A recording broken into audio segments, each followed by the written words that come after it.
You're listening to Autumn on the Air, the weekly podcast that brings you conversations about the impact of research commercialization and the people who make it happen. Join us for interviews with patent and licensing professionals, innovators, entrepreneurs, and tech transfer leaders on the issues and trends that matter most. Keep listening for an inside track on the people, IP policies, and politics changing our world. Welcome to Autumn on the Air. Today we're diving into a major new report from the World Intellectual Property Organization, the World Intellectual Property Report 2026, Technology on the Move. This report draws on 250 years of technological history and 5 decades of patent data to answer a deceptively simple question. How do new technologies spread around the world, and what determines whether that process happens quickly or slowly? For those of us in technology transfer, this topic is at the very heart of what we do. We are in the business of moving discoveries from the lab into the real world, and this report gives us a sweeping, data-driven look at how that process plays out on a global scale across sectors from agriculture to clean technology to digital technologies. Joining me today are 2 members of the team that produced this report, and both are returning guests to Autumn on the Air. Julio D. Raffo is the head of the Innovation Economy section in the Department of Economics and Data Analytics at WIPO in Geneva. Julio led the team that prepared the 2026 report. He holds a PhD in economics from the Université de Paris Nord and has conducted research at École, Polytechnique Fédérale de Lausanne, the Institut Français de Relations Internationales, and the Pan American Health Organization. His work focuses on innovation, intellectual property, and development, and he's been cited extensively in the field. Julio has also been instrumental in building WIPO's patent analytics capabilities, including the worldwide gender name dictionary used in research on gender and innovation. Intan M. Hamdan-Livramento is a senior economist in the same section at WIPO and one of the co-authors of the World Intellectual Property Report since its inaugural edition back in 2011. Intan holds a doctoral degree in economics of innovation from École Polytechnique Fédérale de Lausanne, along with advanced degrees in international economics and international law and economics from the Graduate Institute of International Studies and the World Trade Institute in Bern. Before joining WIPO, she worked at the International Monetary Fund and the World Trade Organization. She brings more than 15 years of experience in the economics of innovation and international trade, with a particular focus on intellectual property and less developed economies. Julio and Intan, welcome back to Autumn on the Air. It's really great to see both of you again and have you both here on the podcast. It's great to see you, Lisa, again. Yeah, and congratulations on the WIPO 2026 report. I mean, this is amazing. This is, I counted up the editions, and this is the 8th version. And that is quite an accomplishment. A lot of work going back to 2011. Exactly. Thank you so much, Lisa. Yes, it's a lot of blood, sweat, and tears, and some gray hairs. I would imagine. I can only imagine. Well, I think this year's report is really, really interesting, and I thought we would get started maybe with the big picture. The subtitle for your report this year is really interesting, Technology on the Move. Why did you choose technology diffusion as the theme for this year's report, and why does that matter, and why is it important right now? So maybe, Lisa, if it's okay, and Julio, if it's okay with you, I'll just jump in. So I personally feel, and Julio, please correct me if I'm wrong, but I personally feel that this is an extension and building on what we have talked about in the previous World IP Report themes. I mean, you mentioned it 2011, and that really was the first analytical report that came out from WIPO that looked at how innovation was taking place. And one of the themes that we identified in there was that the importance of knowledge and technology diffusion in helping different firms, different innovation stakeholders build their capabilities, right? Learn from existing knowledge and generate new knowledge. And the technology on the move is really a way of us looking at how can different countries increase their productivity by using new technologies. And that's, a lot of the discussions that's always talked about, okay, knowledge diffusion. But this report really focused on the use, because for a technology to have an impact, a new technology, let's say the sexy topic at this moment is artificial intelligence. For that to show up, you need to use it, right? And it's not just one firm that uses it, but you need to have a widespread adoption of that particular technology, that productivity enhancing technology. And so this report really delves into that. It looks at factors that facilitate the diffusion and the adoption, or let's say widespread use, and tries to identify not potential, but what we see are bottlenecks, challenges, and ways that governments could help facilitate that use, that adoption and use. Now, you mentioned AI. Was that the global development challenge that the reason why you picked this, or was there some other challenge that made this topic particularly important to touch on now? I think AI is a useful technology to talk about, right? So in the report itself, we talk about how fast, the latest version of ChatGPT, Claude, and the like spread worldwide. And it just was a nice way and a complement to what we were looking at, which is, how do firms absorb these new technologies? How do they use it? And what is it that makes the technology go from having the diffusion to use, to the impact, to the productivity growth, to economic growth? So there is an element of economic growth there that we're very much interested in, and of course, productivity gains.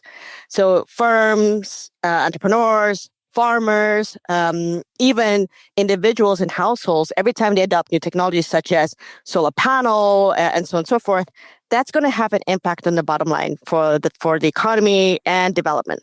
And to deal with it, for example, when we talk about solar panel, climate change issues.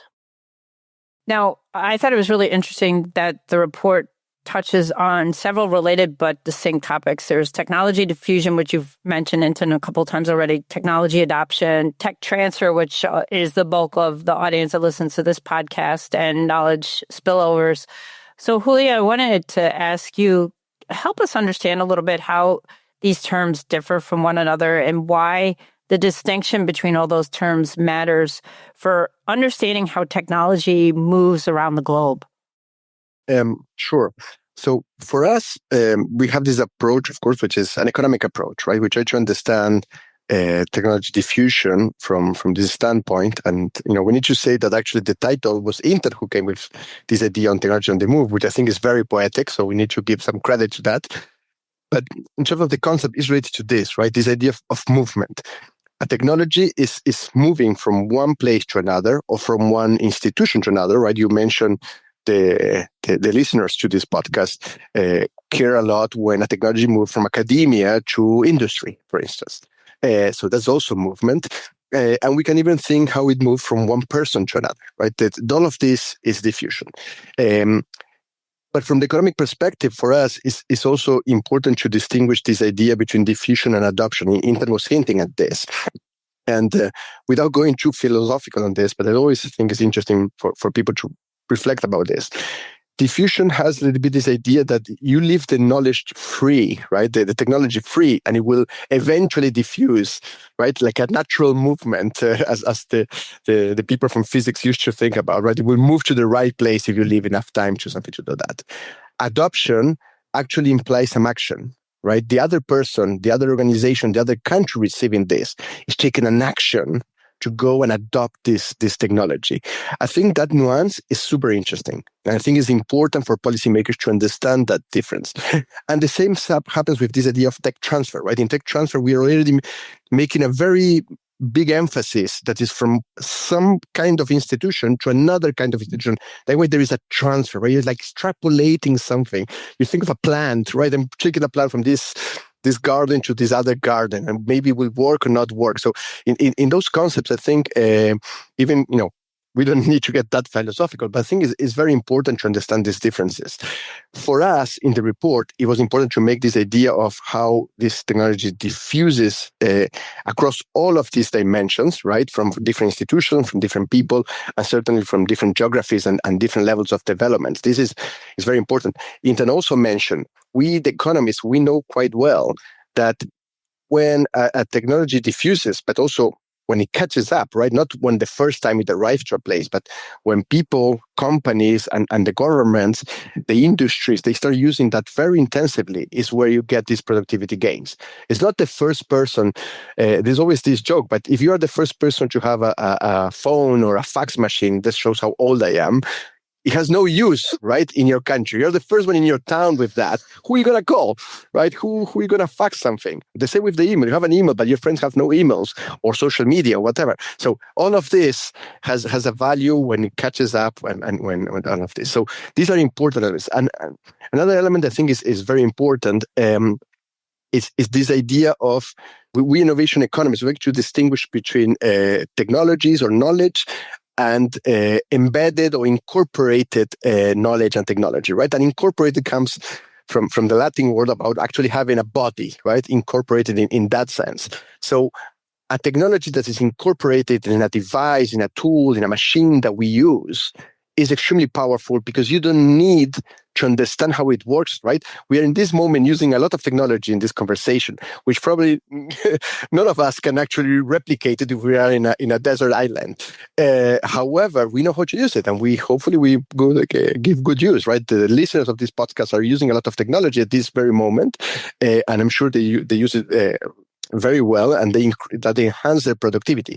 They don't need to know how to build all of that. So that distinction is important. At the same time, we're probably going to discuss, because it's something that we discussed a lot in the report, for policymakers is important the two aspects: how to gain productivity for the simple diffusion of those incorporated technologies, those devices, but also how the innovation ecosystems can be vibrant, can be good to produce new knowledge, new innovation, new technologies.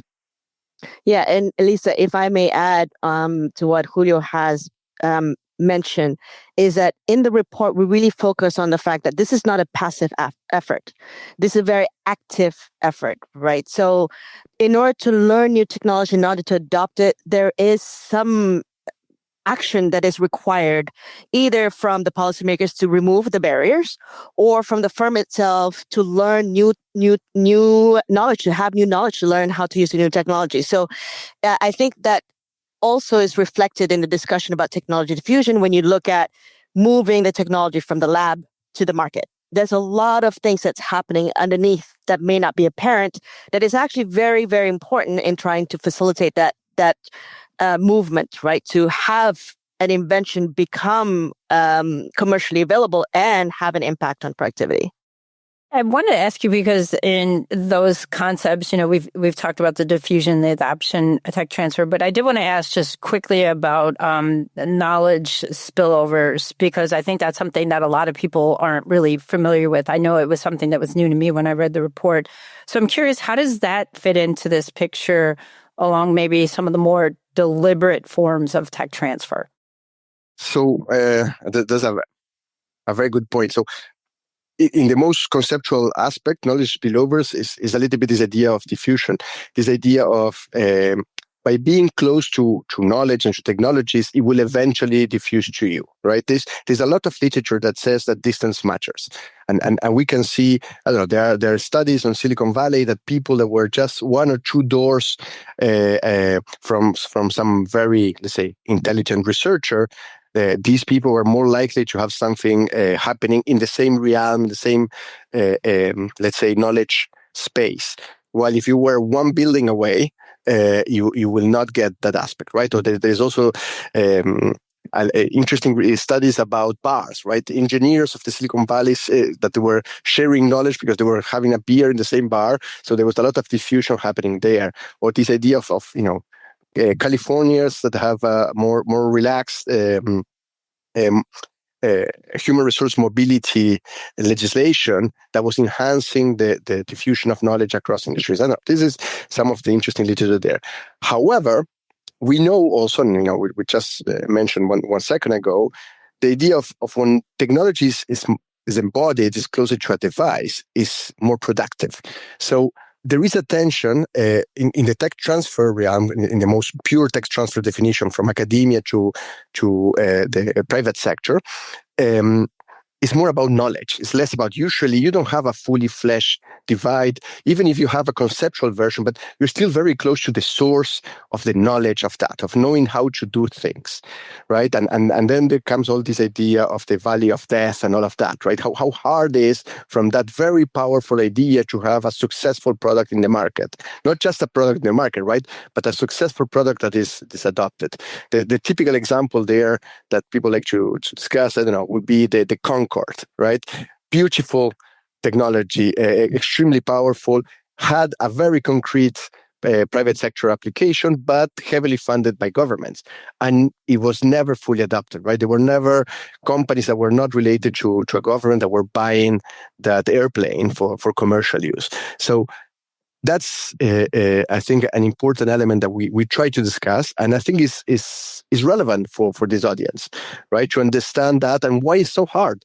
Why sometimes many of these tech transfer offices, they have great research coming from great researchers, but not necessarily picks up quickly as a technology diffusion. Yeah, exactly. Sometimes there's, not solving a problem, and that's part of the issue there too. So yeah, very, very interesting. And I want to go back to something that Intan was talking about before, and that has to do with how diffusion happens and whether technology diffusion happens faster and more widely.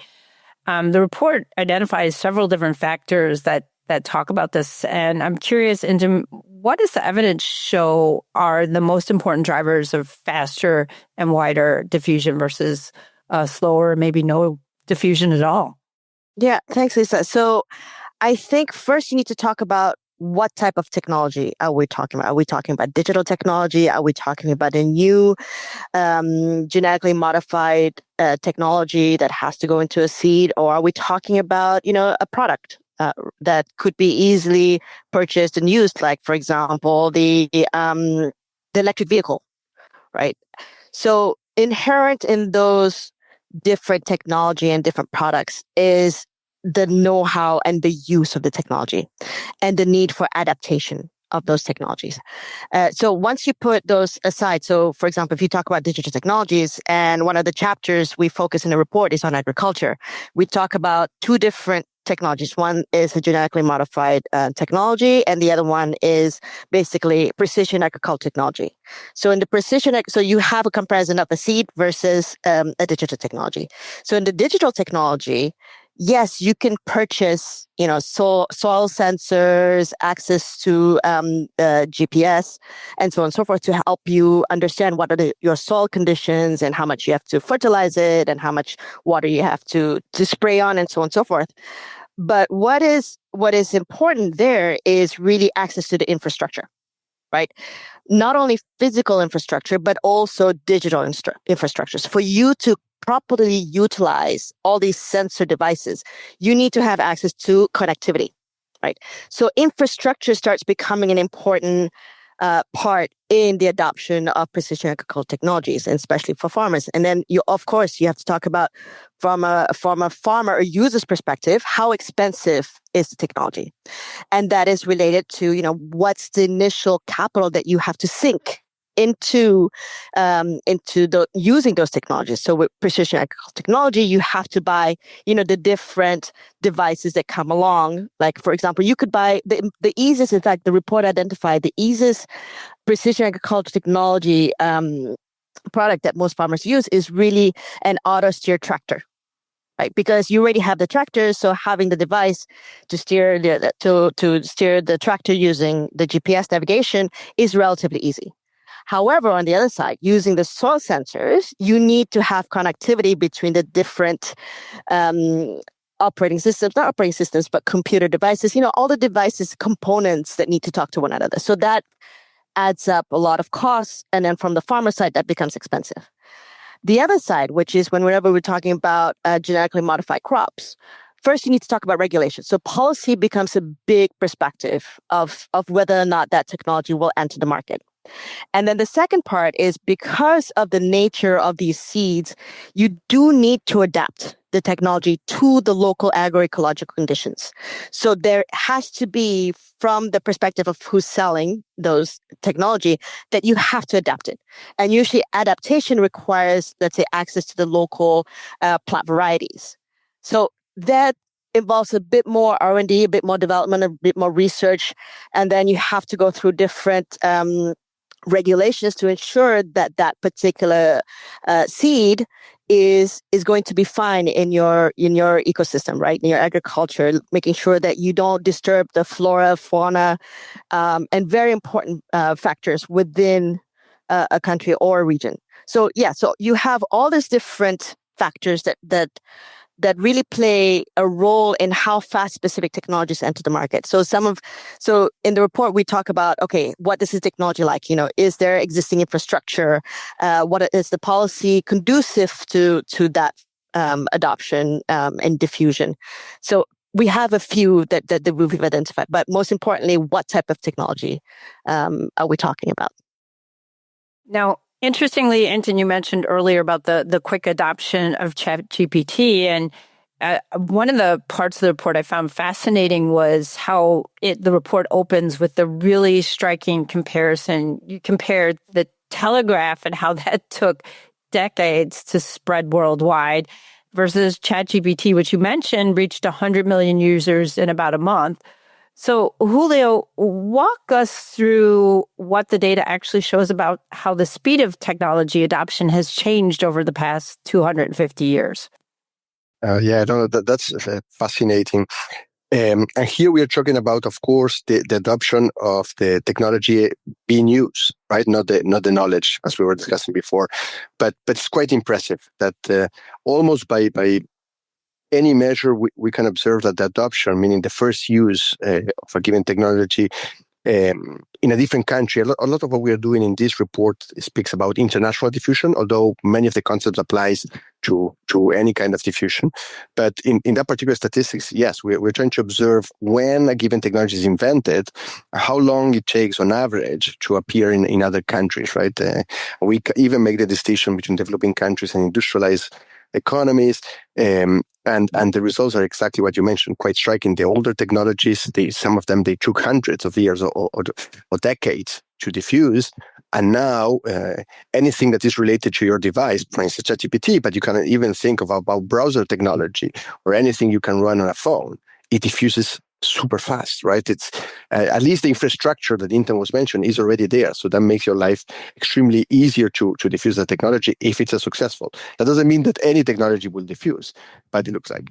Of course, not every technology is digital. Not every technology can be used in a device, but we still observe an acceleration. There is also probably in some extent related with free trade. That also helps a lot for that diffusion. It's not the only aspect, but there is also standardization, right? The more standardized are the goods that we consume in the economy, the more likely they're going to diffuse faster. So all of these things are playing a role, and it's very, very impressive, the evolution of this. Yeah, and I also thought it was interesting because the report also distinguishes between adoption lags, which is when a country first starts using a technology, and intensity of use, which is how widely it spreads within a country once it gets there. So why is that distinction in and of itself important, and what does the data tell us about each of those? That's an extremely important aspect. So just to put some basic definitions there to help the discussion. So for us, and for most of the economic literature, adoption is the first use. How long the adoption lag is, how long it takes from a technology go from country A to country B. In the case of international, it could go from, let's say state, from the East Coast to the West Coast. You can have the analogy if you want of going from academia to the private sector. So that's the first use. But as we were mentioning before, you get the productivity gains when something is widely adopted, right? Intensively adopted. We like to use the term of intensity because when you're comparing countries of such different sizes of their geography and their population, you have to speak about intensity. You cannot speak about quantities there. And we see that the pattern is different. So historically, the speed of adoption, so the first use, clearly accelerated. There is almost no doubt. And actually, in some of the technologies, the speed of acceleration even goes faster for, let's say, some of the East Asia economies that at the beginning of the past 2 centuries, they were not considered industrialized. So that's fascinating. On intensity, at the beginning, the first economic analysis that I have, until I would say almost the end of last century, you observe that there was not a convergence. Right? We economists would like to speak about convergence. There's a convergence in first use. There was no a significant convergence or no clear evidence of a convergence of the intensity, which means that, okay, yeah, we adopted the same pace, but given that their innovation ecosystems are not equal and some countries are more industrialized than others, the less industrialized ones, they're not intensively using that technology, right?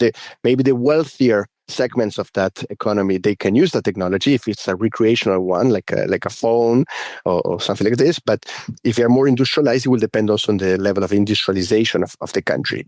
However, especially for digital technologies, we observe that now in the last, I would say, 20, 30 years, so the last decade of the last century, but certainly the beginning of this century or millennium, you observe an acceleration. And you observe that some of the Eastern economies, they can even use it more intensively than some of the originators of that technology. And that's fascinating. That's the reverse. Again, it's not for every technology, and it's not every country, but I don't know, typically the adoption of 2G, 3G, 4G, given that a lot of the infrastructure was already there, right? Antennas, all of that, it was just adding some devices to the infrastructure.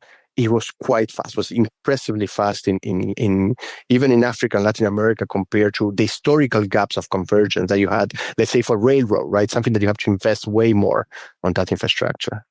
It's going to be really fascinating to watch in 2 years when you do your next report to see, where it is at that point, because as you point out, in some countries, the rate of acceleration is just incredible. Intan, I want to talk to you about the report discusses how IP systems balance incentives for innovation against access to technology. And that's something that's really important to the Autumn audience. Tell me, from the data you looked at in the report, how does IP influence the speed and the breadth of technology diffusion? Yeah, happy to do so, Lisa. But maybe, so because the work, a lot of the research that we've done focuses on the case studies, maybe I'll give the floor to Julio first to talk about how we see that spread through patents, right, as a knowledge repository. Julio, please. Sure. So that's extremely interesting because people, I think it's going to be quite apparent for your audience, but people tend to forget that the IP system has 2 roles, right? The one that people remember the most is this idea of the IP system, particularly the patent system, to give a certain exclusivity to use the technology for a certain period, right? And that gives you an advantage, and of course, is an incentive for innovators to invest in developing the things. It's the most known. But the other element of the patent system is basically dissemination, is the divulgation of your technology. You have to publish it. If not, you don't get that exclusive rights. And because of that, and we have now 200 years of a repository of technologies in many, many languages that now, especially after digitalization, has become extremely available. So this is a repository of knowledge that is available to many people to go and check and see what other people are doing, even for some technological watch and strategy. This is, of course, also something that we exploit for our statistics. And we can then analyze the patterns of how this diffuses, because you can observe a technology appearing for the first time. And when I mean the technology here, might not be exactly the same technology, but they are in the same technological space. So imagine a first domain appears in one place, and then you observe a few months or few years or few decades later, the same combination of technologies appear somewhere else. They might be competing technologies or might be even complementary or neighboring technologies, but you can track this. You can also track the citations. Sometimes because of the examination and the self-declaration of the applicants, you can even observe a more direct link between this, and you can even observe citations to scientific literature, right? That's also an interesting pattern there appearing. And this is all data that we actually exploit in the report, so I invite the audience to go and check with some interesting results, and there's even some complementary working papers. But that shows that there is a lot of information in the repository, and we can observe the diffusion of that, observing who and how this repository is being used.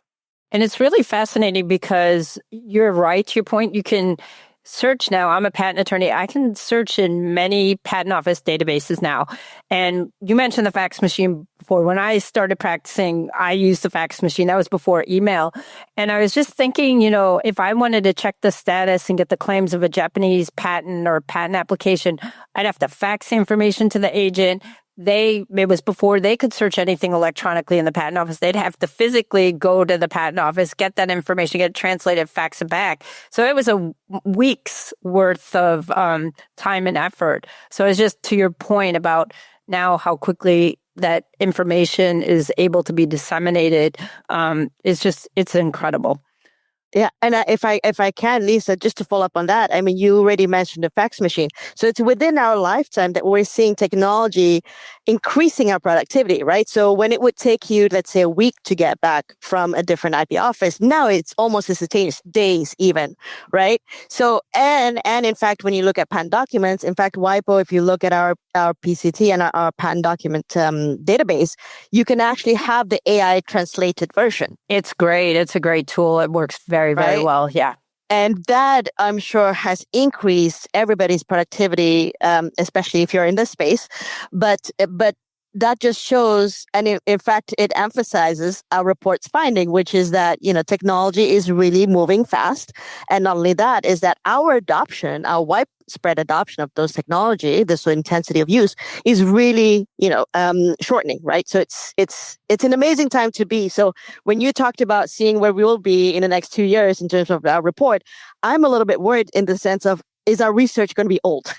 Right? That's the thing that we are worried about. Yeah, it may, given the pace that we've been talking about, that information and technology is moving, it may very well be. I hate to say it could even be a year, just given how quickly things are going. Because again, those, even now, given tools like Claude, I'm able to plug in a Japanese patent application or a Chinese patent application and get a really good translation and a pretty good idea of what the claims are quickly versus, again, taking days for a translator or something like that. So it might be. I hope your research isn't old and outdated by that point, but I guess we'll see. Well, the good thing is that we know even from our 2011 World IP report that a lot of the insights hold. So we're quite optimistic that the report that we will come out with, the next one, will also have insights that hold, even if the data needs to be looked at faster, right? It needs to be analyzed faster. But going back to your question about how IP balances both in regards to producing and generating new knowledge, but also in terms of access to tech knowledge, let me bring in the insight that we have, which is documented in the report with regards to agriculture. So, and as Julio's mentioned, the great thing about having a patent and having a patent repository where you can look at is that you then have the ability for, let's say, another inventor to look at the patent document. And if they have the similar capabilities and they're able to do it, they can build on those existing technologies, right? So that is useful. And not only that, it also helps in terms of searching for potential technologies. So we work with some of our brilliant colleagues within WIPO actually try to help inventors and innovators in developing countries, not only developing countries, but mostly developing countries, to use the patent documents to search for technology that may be relevant for them. Right. So that repository is so useful because not only can you identify, oh, I have this particular problem, is there a technological solution that exists? But because you know who the applicants are, who the owners are, you can then reach out to those person and try to get access to it. So it's almost, it's not a technology transfer per se, but it's a diffusion of a particular technology that could be relevant to a particular place that's outside from where the technology is first developed. So that's one thing. So it facilitates this access to new technologies that you might not be able to know because the market is, out there. It's quite dense, but there is a role for patents, patent repository in markets for technologies and helping, solve provide technology solutions for problems that may exist in specific areas. Then there's the other part, which is the access to the product itself. So in the agriculture space, what we notice is that seeds that have been modified, so genetically modified, tend to be a bit more, expensive than the ones that are, let's say, produced by either the public research institution, either public, locally or internationally, like the CG institutions. But if the technology works, the farmers will use it. And this is what we noticed with, for example, genetically modified cotton, right? So some of the first adopters outside the United States were in Brazil and Argentina. And that had to do with the proximity, right? So this is where knowledge spillover comes into place. The proximity of the farmers to one another, when they see that their neighbors' crops are doing well, they want access to those technology. So then the discussion isn't about do they want access to the technology, but now the discussion becomes, do they have enough capital to purchase those technology? And this is where the role of governments to perhaps, provide some financial incentives or, ways of supporting access to those technologies may help. So, Julio, I want to keep on the theme of IP here for a little bit longer. And I wanted to ask you, from your work on the intersection of IP and developing economies, what does the evidence tell us about how IP policy can be designed to promote diffusion without undermining the incentives to innovate in the first place, which is a really important concept? Yeah, no, it's a very important topic. As you may know, for WIPO, we have even a standing committee on intellectual property and development. So there are several projects that try to address this element. What is the intersection between the two? I like here to take the standpoint of the innovation economist, and it's very important from our perspective that we have to make a distinction that IP and innovation, they are extremely related, but they're not the same thing. Right. And we tend sometimes to confuse that a patent is innovation. We actually even do statistics based on this. So we contribute to that confusion. But it's very important to understand that they're not the same. And IP is actually, it's like a tool, like electricity, it's a tool or a vehicle to support innovation, right? It will help you, it will enhance that innovation. It's by no means there to block it, but it's not about the innovation itself. It's about to provide the right means, for instance, for transfer, for diffusion, right? Tech transfer is still possible, but it's much harder without IP. The IP can give you the right framework to do it. I think in very sophisticated innovation ecosystems like the USA or Europe, it's quite clear. For other countries, it's less clear, but still there, right? You still need that framework to put boundaries, right? The whole point of a patent is to put the boundaries, what is protected, is delimiting that with the claims. You know this better than me.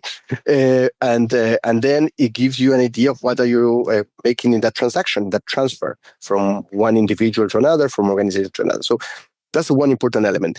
The second important element I would like to bring to the discussion, which I think is crucial, is this idea of one size doesn't fit all, right? We tend to think that IP is one thing, you apply the same law everywhere, and actually an IP system is an evolving thing that policymakers have to play with it and make it work for their specific setting. And more importantly, what I mentioned first, is this idea of the innovation. You can have a lot of IP regulation, but if you don't have the innovation to protect with that IP, it doesn't make any sense. So the first element for a policymaker is to get that innovation going. And this is what I like to bring another product that we are doing, what's called the Innovation Capabilities Outlook. In that exercise that we did together with the colleagues of the Harvard Kennedy School, we have decided to map innovation with 4 very different dimensions. All of them are imperfect proxies, but basically we try to understand which new products are appearing in the different markets, which are the brands, right, associated, the trademarks associated with those products, what is the science, the scientific production that those places are also doing, and then, of course, patents, right? We, of course, use patents as well in this element. And that's very interesting because you can see that analyzing these 4 dimensions together shows that innovation capabilities are not only about one thing, right? It's not only about science or not only about patents. Usually you are, as an innovation ecosystem, as a city, as a company, as a country, you are good at a few of these very interconnected capabilities, let's say one industry. So if you're in Silicon Valley, everything around the Silicon Valley will be good science related to, let's say, ICTs, good brands about ICTs, good devices, good products and services that you can transact, and of course, good patents about this. But maybe you're not going to be good in automotive industry, right? You will not trust someone in Silicon Valley to do a car, although, well, people maybe think that Tesla is an alternative. There is, of course, there is variations of these kind of things. But that's why it's very important for policymakers to understand how they can optimize their innovation capabilities and generate policies. And of course, what is the best IP system or the best patent system that can enhance that and to be a vehicle to basically boost that innovation. So have you seen any countries that have gotten this balance particularly right? So maybe I can try to jump in and answer to that question. So has there been a country that has done it right? Each country its own.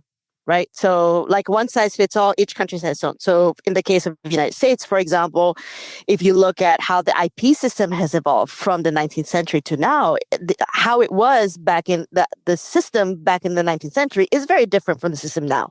Right. So, and as this refers to what Julio is mentioning, so the IP system evolves as the innovation capability, the development of the country evolves. So the more sophisticated you are, or the most sophisticated kind of capabilities you might have, the more you would use and rely on IP system. But in fact, in that case, you assume the IP system exists, right? Because it's part of your daily activity. You need that in order to appropriate the returns to investments, in order to license it out, in order to do whatever you need. And in fact, branding is also another important element that sophisticated innovation ecosystems rely on. Now, from the developing countries' perspective, and we look at it, and the team itself, we look at it very critically as well, right? Because most of us come from developing countries, so we actually want to see, does this work? And the world that we're looking at right now is also very different from the world before. The world now that we have is that a lot of countries are signed on to international agreements, the PCT, the Paris, the WTO TRIPS agreement, in which case the flexibility that each government may have is a little bit more limited than before, right? There are still flexibilities. And that's where we think of IP as a tool. So you need to think of IP as a tool to leverage what you can use from the system for your economic development. So right now, what we see, and we notice this everywhere, is that many developing economies, say for a few, are mostly technology importers, meaning that they get their technologies from more advanced economies. So having the IP system is actually conducive to a diffusion on one hand. But we also talk about the importance of investing in branding, investing in innovative activities. And if we look at something like agriculture, where many developing economies have capabilities, right? One way of differentiating themselves from other products in the market, let's say the commodity market, is to invest in the brand of, let's say, coffee. So we actually have a report, which is the 2017 report. We look at the intangible value of intangible assets and how that is important in conveying not only the value that your product has, but also in terms of recouping and in fact recovering some of the investments that you make in making your product amazing. So in that sense, you can't just look at IP as just patents. You also need to think about the whole host of other IP tools within that can support economic growth. Well, keeping on this topic of IP tools, Julio, in the second chapter of the report, you use patent citations to track how technological knowledge flows across borders, which is really, really an interesting methodology. How do patent citations serve as a trail for knowledge diffusion? And what did you find when you did look at that data? Yeah, so we use actually three measures related to patents in that chapter, precisely because, everybody who has worked with patent citations sometimes has some doubts of how much are you capturing with patent citations, who are actually doing the citations, right? A lot of the citations are self-reported by the inventors or the applicants or the patent attorney that's helping them. In many cases, the citations are actually introduced by the examiners at a different stage, even if it's a preliminary exam, like a search report or a full examination. They might even be introduced in an opposition process. So there are several moments where a citation can come in. So what is very interesting is that when we did these three different measures that I mentioned before, patent citations, so patent to patent citations, patent to scientific publication citations, or even this idea that without citations, trying to see how certain combinations and recombinations of technological spaces, they appear and disappear in places, the pattern is quite similar, right? There are, of course, some differences that are very interesting, but quite similar. And the most striking one, which is similar to what we observe with the diffusion of the technologies, is that the diffusion of the knowledge is accelerating incredibly lately, right? It's amazing. And even when you compare the international diffusion of this technological knowledge with the national one, it's like the differences have almost vanished, right? In the past, it was very obvious that a citation from the neighboring city or from the neighboring state will be much faster than the one on the other side, in the other coast, for the US listeners here. But even much later, when you were going to Europe or to Asia and so on. Now, we can barely observe a big difference. And a lot of that has to do with the advance in communication technologies that we were just discussing, right? We were discussing how the fax was a big change, and then emails, right? And then now we don't even need to connect your computer anymore. We can do this with our phones. So it's extremely fast how this happens. And also there are other barriers that are implicit there, right? You were discussing this before. In the past, we needed someone to translate the patents for us. So we need to have ourselves educated in several languages. Now we can have translators working 24 hours in different places of the world, or you can ask LLMs to do the translation for you, right? So just to show that this is every step of the technology is increasing that speed. And also innovation is starting to be everywhere, right? So in the past, you have big hubs of this innovation, but in China now, you have several clusters where they're producing a lot of patents. So they don't need to go on site an European or a Japanese or an American patent, because a lot of that knowledge, especially that's one that's more relevant for them, it might be closer by. This is something that we discussed actually in the 2019 World IP report about the geography of innovation, and you could observe the emergence of these clusters. So this is a little bit the main findings that we have with the citation.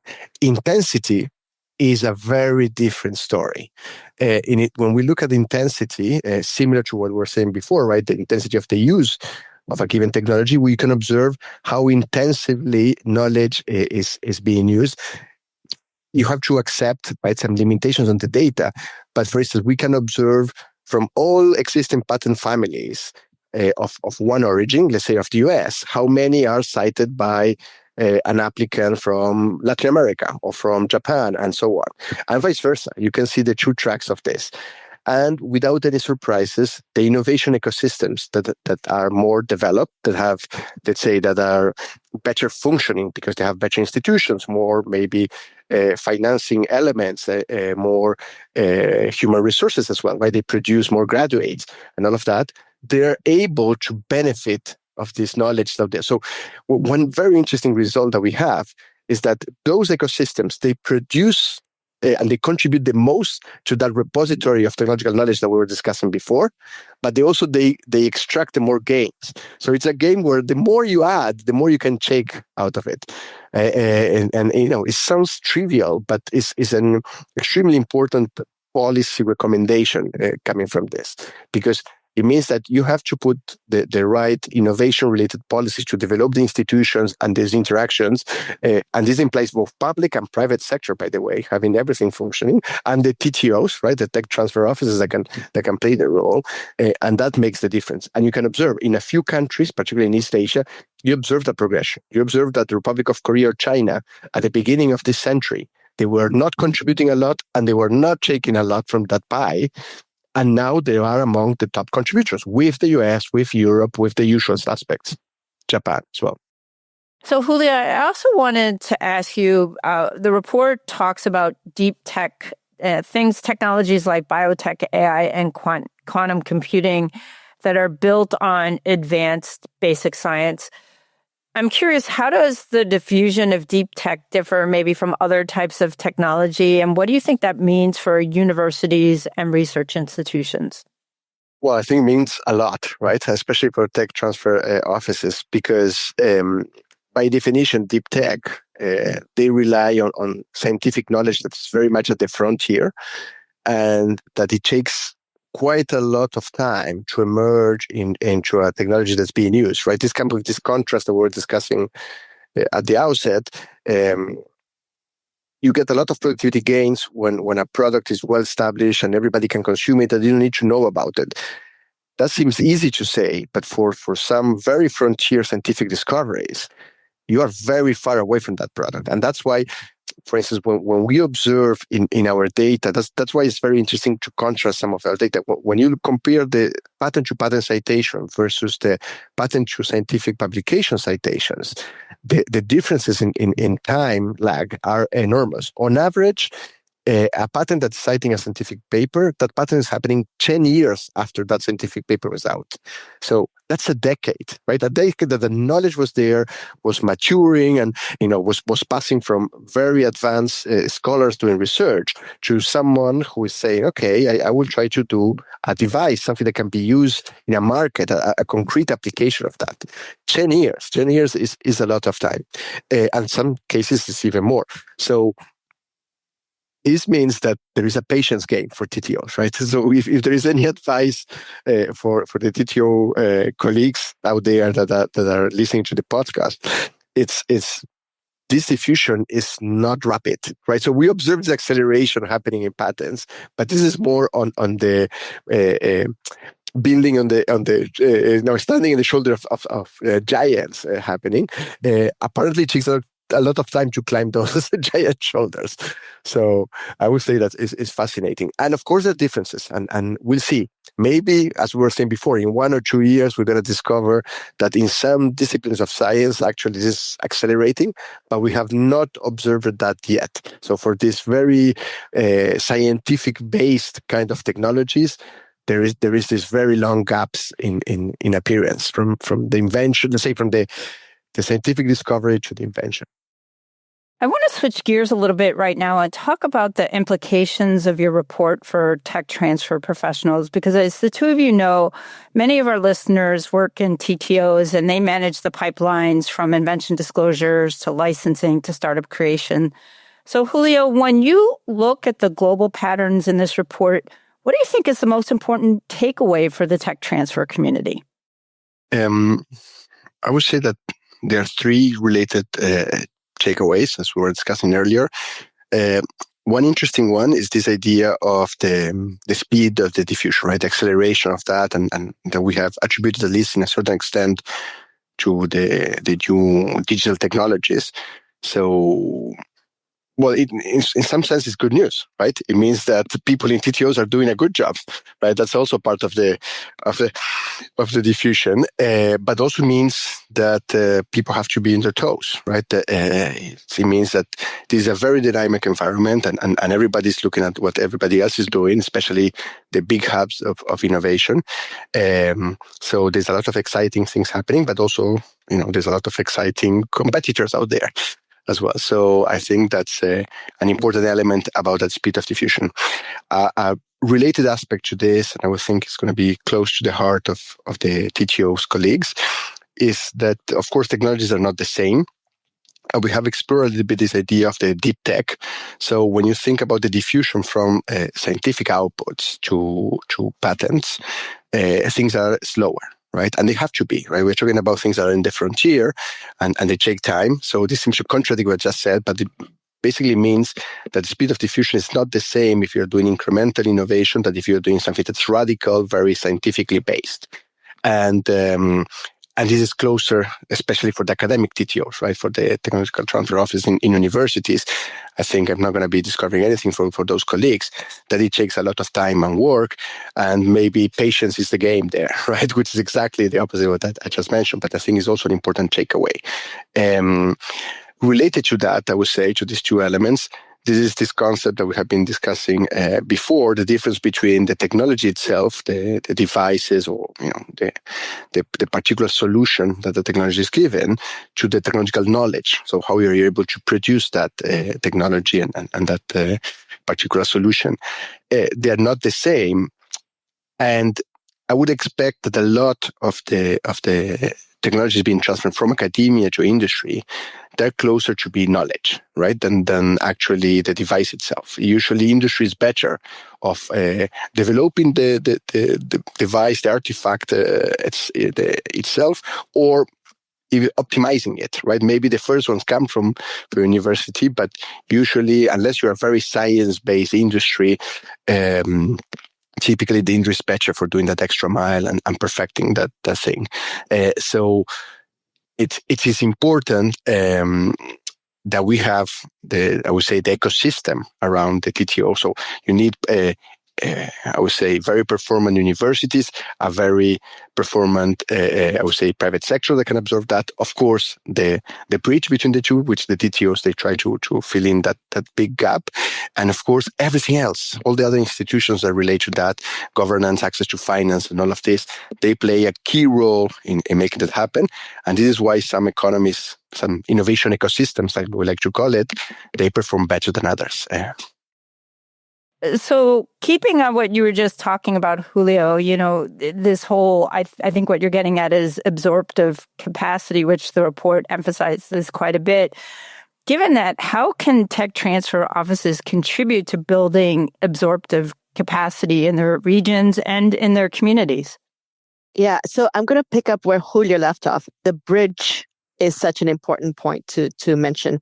So maybe it's worthwhile just to talk about what we economists think, how we consider absorptive capacities, which is the ability of an innovation ecosystem to learn about new technologies, right? Whether it's from the region or elsewhere. And then a flip side of that coin is that then after you've learned, how can you generate, right? That your ability to generate.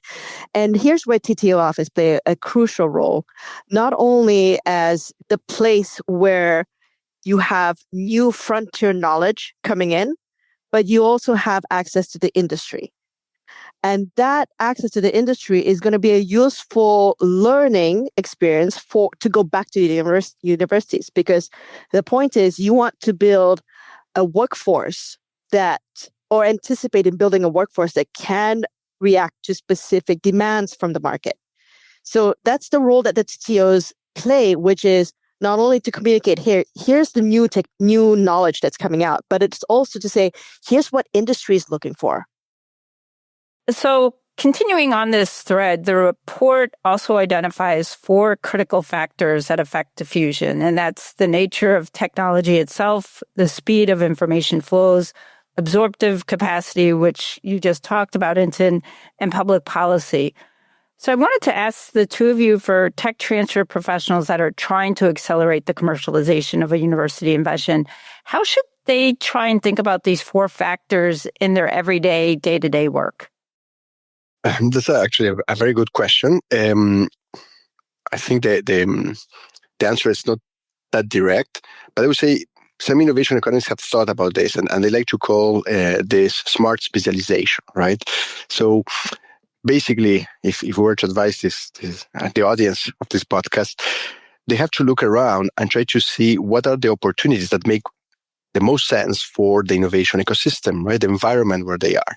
So what are the disciplines, what are the pieces of knowledge where that university is particularly good at, but what are the matching industries to this, right? And especially if you're thinking of a local environment, of a tech transfer that happens to local universities, you will need to see to have a match, right? If you might be a very good science-based university, but if your private sector tissue is not there to absorb that, maybe the solution is to look elsewhere, and you will need to look to other states, other countries, or other regions. And vice versa, right? Maybe there are opportunities that are specific answers to local problems that maybe the scholars of that university will need also to give a look to see if they can provide.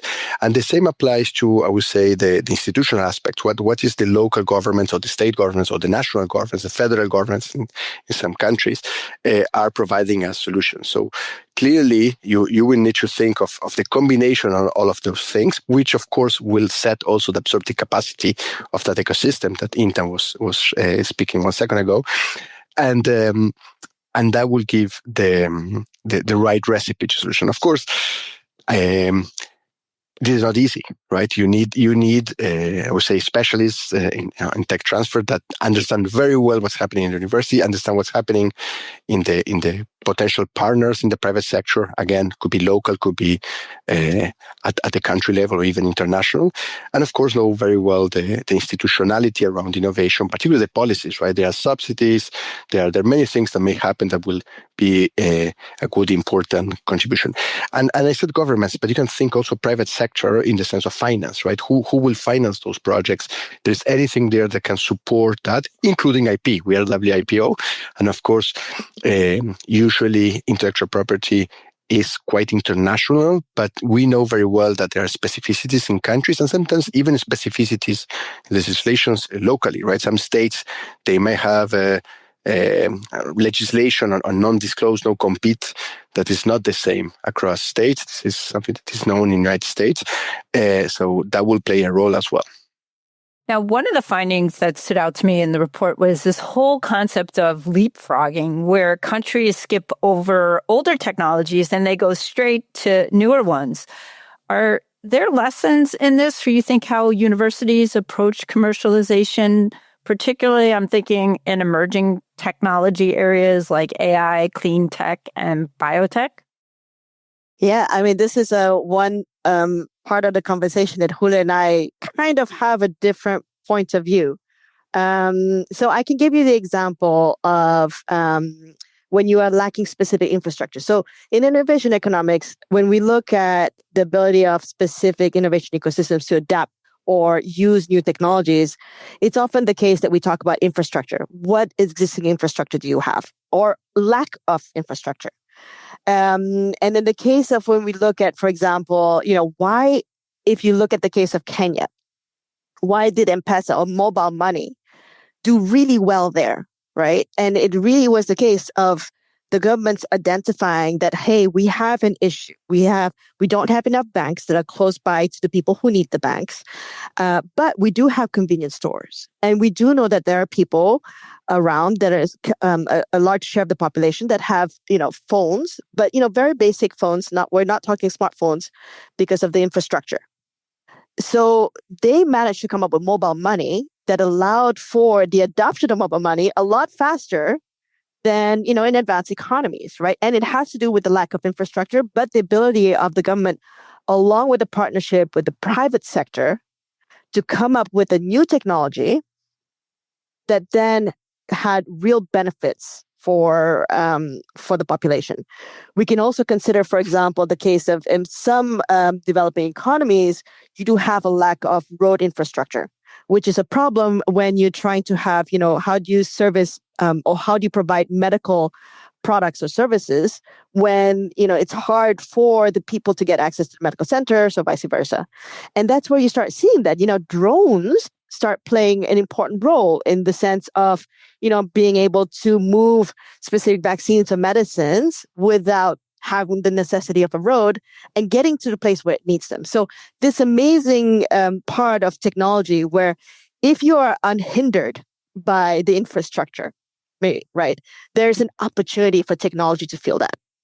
So that's the fun part of leapfrogging that I really like. And Julio has a different perspective. It's not that it's off. It's just a slightly different perspective.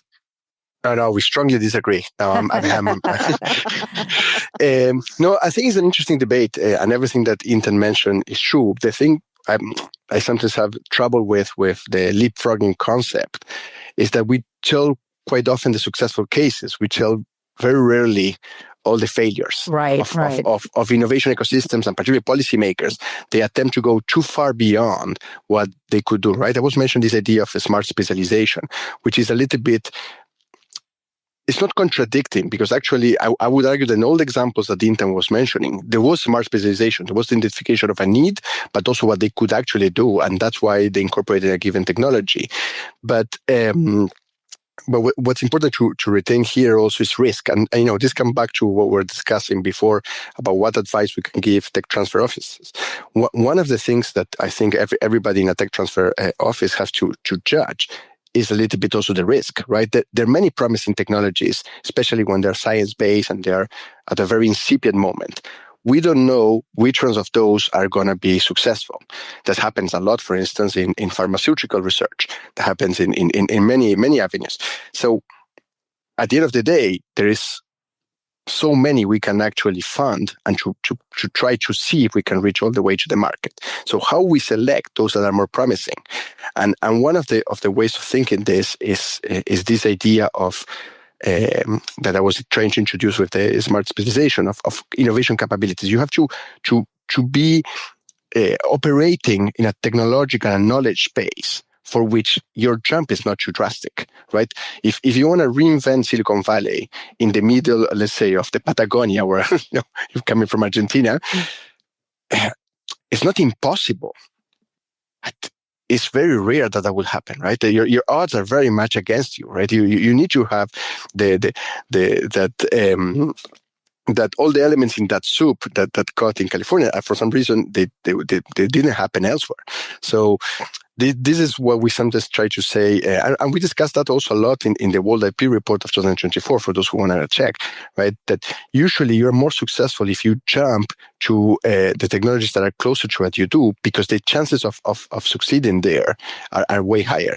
That doesn't mean that you should not aim high, right? You can also jump to those areas that are relatively near to what you know, but that are improving the sophistication of your innovation ecosystem. And that's an important element to have in mind, which arguably is, in all the examples that Intan was mentioning, it's about that. The thing is, leapfrogging is a catchy policy element, and I think it's good, it's aspirational, so I think we should think about that. But I will always advise, yes, dream for that very long leap of faith, if you want, but think of what are your odds of actually reaching that tree, right? Yeah, or just going smack down on the ground and complete failure. Yeah. If I can add, I think the other thing that technology transfer officers should think about is don't hesitate to think about repurposing the technology from what it may have been originally meant for, right? So we see that, for example, drones maybe was meant for something else, but it has been repurposed for a bigger value. So, for example, there's the story about refrigerators that were built for countries that didn't have access to electricity, that has been repurposed, for camping, right? So that ability, and I think that's where TTO is crucial in identifying particular needs. Knowing that specific technologies could fill that particular need is an important part that I think those offices play. So, Intan, the report concludes that while technology diffusion has accelerated dramatically, realizing its full potential requires deliberate, coordinated policy action. And throughout this podcast, both you and Julio have been talking about policy. What do you think that looks like in practice? And what are some of the most important policy levers that you think governments and institutions should be pulling? Yeah, this is a very important question. And I think for this particular question, I would also rely on our World IP Report 2024, where, in fact, the title of that report was How to Make Innovation Policy Work for Development, right? And here, I think in this 2026 report, we really focus on technology diffusion, and we talk about the importance of an active role that is played both by the firms or even the innovation stakeholders in absorbing those new technologies, but also a role that the governments can play in terms of facilitating that diffusion, so that then it's actually, you can see a trickle down importance of the technology and how that comes up into the impact. Now, the role for governments is really to start identifying where are the important elements that they need to build up. So which means that if you're going to work on an innovation policy, you need to identify how can we build on what we have, right? So if it has to do with deep tech, if the government's role is how do we, encourage more deep tech, innovative activities and the like, then you need to consider, okay, what do we have right now? What are the innovation capabilities that we have? How can we identify opportunities for us to diversify our capabilities, right? And to what extent do technologies that come from abroad can help us meet that goal faster? Because if we don't have it now, but we can learn from outside. And so it is really a coordination between trying to see for governments to see where they want to go, where they want to move the economy, and how to be able to facilitate that learning, and which includes technology diffusion. And Julio, given the convergence trends the report identifies, developing economies catching up in adoption speed and the intensity of use for newer technologies, what gives you the most hope and what actually keeps you up at night? Well, certainly that finding you just mentioned gives me a lot of hope, right? The fact that technologies, they flow faster across the globe and that their use, right, seems to have a certain convergence in their intensity, especially for, I would say, East Asian economies, but, even the report shows that for Africa and Latin America. So we know that at least those that are digital based is happening. That gives me a lot of hope. I can see that we're going to have, a very exciting and new use of AI all around the globe happening. People will be tailoring that locally. So the same way that people were really worried about the digital divide, Intan was just mentioning how these digital technologies were, used in a very intelligent way in Africa. So this is where humanity says, okay, we can be very creative, very resilient, and find solutions.